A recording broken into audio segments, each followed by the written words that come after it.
Hello guys. तो बहुत दिनों बाद वीडियो लेके आया हूँ। तो पता है इस साल का एमबीए सीज़न ऑलरेडी ख़त्म होने वाला है। बाय द वे कॉन्ग्रेट्स जो लोग इस साल कोई नया बी स्कूल जा रहे हैं उन लोगों के लिए अलग जर्नी स्टार्ट होने वाला है। पर मेरा आज वीडियो का पूरा जो मकसद है वो अलग है। मैं पता है बहुत सारे थॉट्स आता है माइंड में कि एमबीए में जाने से पहले फर्स्ट ऑफ ऑल तो डाउट्स आता है कि कौन सा बी स्कूल लेना है। तो मैं किसी स्पेसिफिक बी स्कूल का प्रेफरेंस नहीं दूंगा।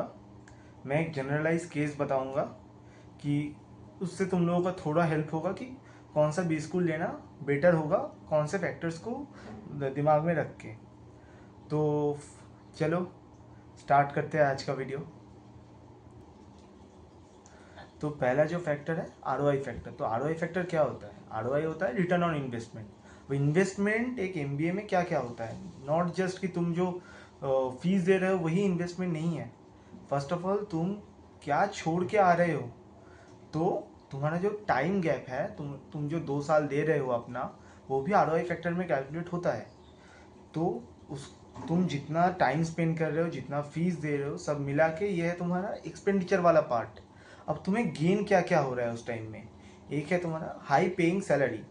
तो वहाँ पे सैलरी के सिर्फ इन हैंड जो आ रहा है तुरंत वो मैटर नहीं करेगा।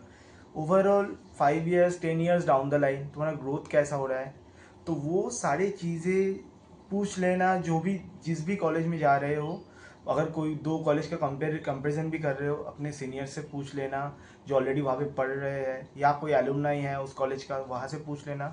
ये सारे आरओआई फैक्टर बहुत इंपॉर्टेंट फैक्टर है, ठीक है।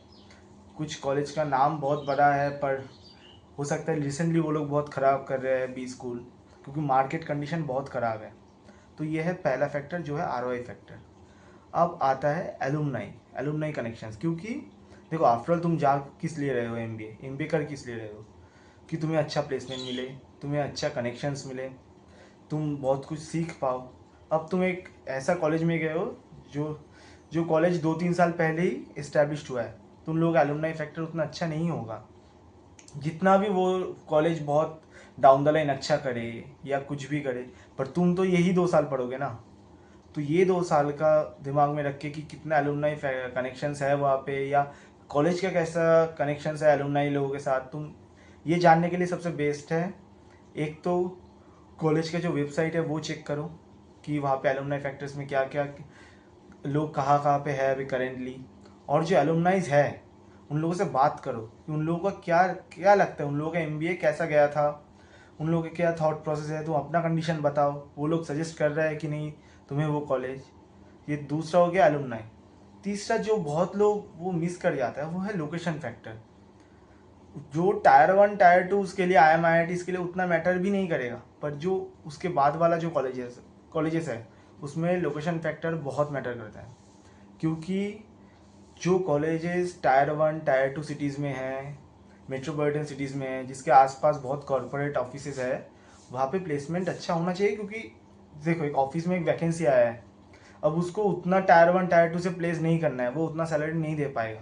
तो वो क्या करेगा, अपने आजू बाजू में जो अच्छे कॉलेजेस है उसी को टारगेट करेगा। अब तुम एक कोई एक दूर वाले सिटी या विलेज या कोई भी जगह पे जो मेट्रोपॉलिटन सिटी से बहुत दूर है, वहाँ पे अगर तुम कॉलेज में जा रहे हो तो वहाँ पे कंपैरेटिवली डिसएडवांटेज है जो कॉलेजेस सेम लेवल का कॉलेजेस जो मेट्रोपॉलिटन सिटीज़ में हैं। तो ये सारे फैक्टर्स दिमाग में रखना है। और बहुत लोगों को लगता है कि मेरे को 1 साल ड्रॉप देना चाहिए कि नहीं, कि अगर ड्रॉप दूँ तो अच्छा होगा। फर्स्ट ऑफ ऑल उन लोगों को लगता है कि मैं कंप्रोमाइज़ कर रहा हूँ। तो फर्स्ट ऑफ ऑल कंप्रोमाइज़ बोल के कुछ चीज़ नहीं होता। आफ्टर ऑल तुम जितना भी अच्छा कॉलेज में चला जाओ, तुम्हें जो SIPs है या जो तुम प्लेसमेंट्स इंटरव्यू दोगे या कुछ भी दोगे, तुम दोगे, तुम्हारा कॉलेज नहीं देगा। तो तुम्हारा कैपेबिलिटी बहुत मैटर करता है। तो अगर तुम घुस भी रहे हो कि किसी भी स्कूल में कॉम्प्रोमाइज़ करके मैं घुस रहा हूँ कि थोड़ा बेटर मिल जाता तो या ड्रॉप दे देता, वो सोच के मत घुसना। अगर ड्रॉप देना है, you are pretty confident about yourself and about your preparation, तुम्हें लगता है कि इस साल थोड़े के लिए रहेगा, अगर बहुत कॉन्फिडेंट हो तो ही इस मार्केट में ड्रॉप दो। क्योंकि कैट बहुत अनप्रेडिक्टेबल एग्ज़ाम है, बहुत ज़्यादा। नहीं तो किसी भी कॉलेज में अगर जा रहे हो 50-50 है कि मैं नेक्स्ट साल दूंगा, अगर अच्छा होगा कि नहीं होगा। तो इस साल जो कॉलेज मिला है अच्छे से उसको यूटिलाइज करो। वो 2 साल MBA का बहुत कुछ होता है, ठीक है। बहुत टायर 1 टायर 2 बी स्कूल से भी बहुत बच्चे हैं जो लोग अच्छे नहीं कर पाते हैं, और बहुत पीछे वाले बी स्कूल से भी बहुत बच्चे हैं जो लोग बहुत कुछ एक साथ करते हैं, केस कॉम जीतते हैं या कोई इंटर्नशिप्स लाइफ प्रोजेक्ट करके अपना रिज्यूमे इतना स्ट्रांग बना देते हैं। 1 ईयर्स और 2 ईयर्स डाउन द लाइन उन लोगों का ग्रोथ बहुत ज़्यादा होता है, ठीक है। तो ये सारे फैक्टर्स को याद रख के अपना डिसीजन लेना। पता है बहुत लोग डिसीजन ले लिए हो, बहुत लोगों का भी बाकी है, तो ये बहुत इंपॉर्टेंट है। Now coming to the third and last most part of the video, कि अगर तुम लोग बी स्कूल में जा रहे हो MBA करने के लिए, तो कैसे अपने आप को प्री MBA प्रिपरेशन करना है कि तुम जब बी स्कूल में जाओ तुम बाकी लोगों से थोड़ा एज में रहो। तो फर्स्ट ऑफ ऑल, जितना केस कॉम्स अभी रिसेंटली आएगा, जुलाई अगस्त में बहुत सारा कॉर्पोरेट केस कॉम्स आएगा, उसके बाद बी स्कूल केस कॉम्स आएगा। हर एक में मैक्सिमम में पार्ट लेना है, क्योंकि एक तो बात है केस कॉम से तुम्हारा रिज्यूमे स्ट्रांग होता है। अगर तुम कोई अच्छे पोजीशन में एंड कर पाओ कि तुम फर्स्ट सेकंड थर्ड हुए या कुछ भी सेमीफाइनलिस्ट हुए, तो उसका एक सर्टिफिकेट मिलता है, तो वो तुम अपने रिज्यूमे में ऐड कर सकते हो। वो SIP और प्लेसमेंट के लिए बहुत अच्छा होता है। बहुत सारे केस कॉम्स में तो कॉर्पोरेट केस कॉम्स में तो PPI का ऑफर भी देते हैं।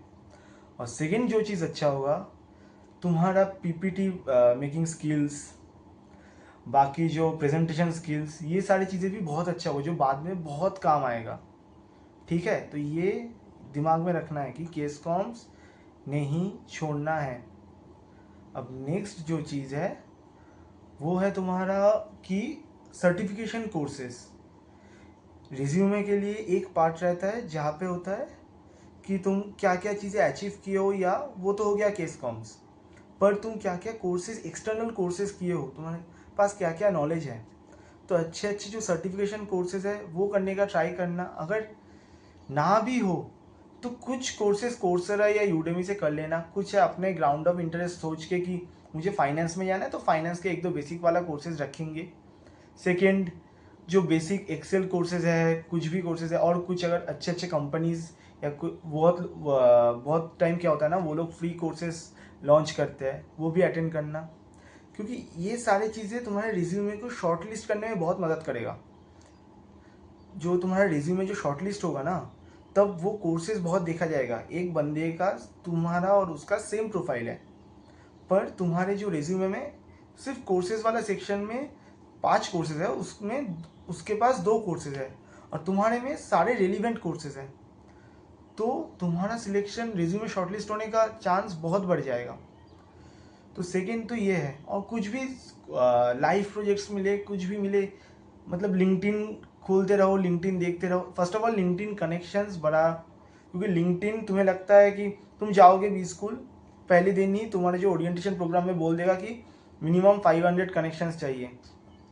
पर पॉइंट है 500 कनेक्शंस पे रुकना नहीं है, क्योंकि लिंक्डइन एक प्रोफेशनल कनेक्टिविटी का एक बहुत अच्छा जगह है, जहाँ पे तुम बहुत सारे जो तुम्हारे साथ जो लोग बी स्कूल में पढ़ रहे हैं, अलग बी स्कूल में, वो लोग क्या क्या अचीव कर रहे हैं, या कोई कॉर्पोरेट में क्या हो रहा है, या कुछ भी तुम्हारे जॉब वैकेंसी या इंटर्नशिप वैकेंसी, वो बहुत कुछ मिलेगा। तो लिंक्डइन में अपना प्रोफाइल अच्छा बनाना है, ठीक है। वीकली या बाई वीकली पोस्ट डालना है, अपने अचीवमेंट्स को वहाँ पे शो करना है। तो लिंक्डइन प्रोफाइल अच्छा है, वहाँ से लाइव प्रोजेक्ट्स उठाना है। अगर लाइव प्रोजेक्ट्स मिले तो, ना मिले फिर भी सर्टिफिकेशन कोर्सेज, केस कॉम्स, ये सारी चीज़ें तो करना ही है, क्योंकि ये सारी चीज़ें बहुत मैटर करते हैं। पहली बात, तुम बी स्कूल जाओगे 1-2 महीने में तुम्हारा SIP के लिए कंपनी जाना स्टार्ट हो जाएगा। उससे पहले तुम्हारा रिज्यूमे फाइनलाइज होगा, तो रिज्यूमे फाइनलाइज होने से पहले ये सब चीज़ें कंप्लीट करके रखना है, जो तुम्हें मिलेगा 1 महीने से भी कम।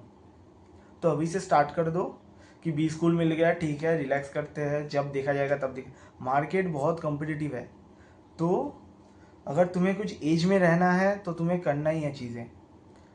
MBA 2 साल, 2 तरीके के लोग होते हैं। MBA में बहुत लोग होते हैं चिल करके, कॉर्पोरेट में काम करके 2 साल चिल करके निकाल देते हैं, और एक है जो प्रॉपरली यूटिलाइज करते हैं अपना MBA वाला जो टाइम है, प्रॉपरली यूटिलाइज करता है सेल्फ ग्रोथ। स्पेसिफिकली फ्रेशर्स के लिए तो अपना रिज्यूमे भरना बहुत टफ हो जाता है, तो वहाँ पे वो सर्टिफिकेशन कोर्सेज या तुम्हारा जो वो लाइफ प्रोजेक्ट का कुछ सीन्स है या कुछ भी है, केस कॉम से रिलेटेड कुछ भी, ये सब चीज़ें तुम्हारे रिज्यूमे पॉइंट्स में बहुत ऐड होगा, ठीक है।